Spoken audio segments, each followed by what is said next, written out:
Hello అండి, welcome to Saritha's వాళ్ళు. ఈరోజు మీకు ఒక యూస్ఫుల్ టిప్ చెప్తానండి. మనకి మామూలుగా మనం ఏదైనా ఆర్డర్ పెట్టుకున్నప్పుడు ఇలాంటి పిజ్జాలు ఇలాంటివి ఆర్డర్ పెట్టుకున్నప్పుడు టమాటా కెట్చప్ ఇలా ప్యాకెట్స్ వస్తూ ఉంటాయి. మనం వాడినా కానీ ఇంకా మిగిలిపోయినవి ఉంటాయి, లేదంటే కొందరికి ఇష్టం ఉండదు వాడటం. అలాంటి వాళ్ళు కనుక పడేస్తూ ఉంటారు పక్కన. ఎందుకులే మనం తినం కదా అని చెప్పేసి పడేస్తూ ఉంటారు. అలా పడేసే ఈ టమాటా కెట్చప్ ప్యాకెట్లతోటి మనం రాగి వస్తువులను అయితే ఈ విధంగా క్లీన్ చేసుకోవచ్చండి. నీట్గా పోయిద్ది. మామూలుగా ప్యాకెట్ కట్ చేసి మనం ఏదైతే క్లీన్ చేసుకోవాలనుకుంటున్నామో ఆ రాగి వస్తువు మీద స్ప్రెడ్ చేసి, మనం ఎక్కువ రుద్దే పని లేదు, పీచు ఇలాంటి వేసి రుద్దే పని లేదు, చేతితోటి ఊరికి అలా స్ప్రెడ్ చేసుకుంటా కనుక మనం ఇలా కనుక క్లీన్ చేసుకున్నాం అంటే నీట్గా పోయిద్ది, శుభ్రంగా అయితే వచ్చిద్దండి.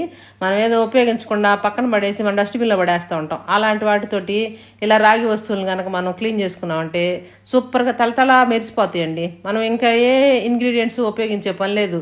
మనం వేరే పీతాంబరి ఇట్లాంటివి ఉపయోగించే పని లేకుండా మన ఇంట్లో పడేసే వస్తువులతో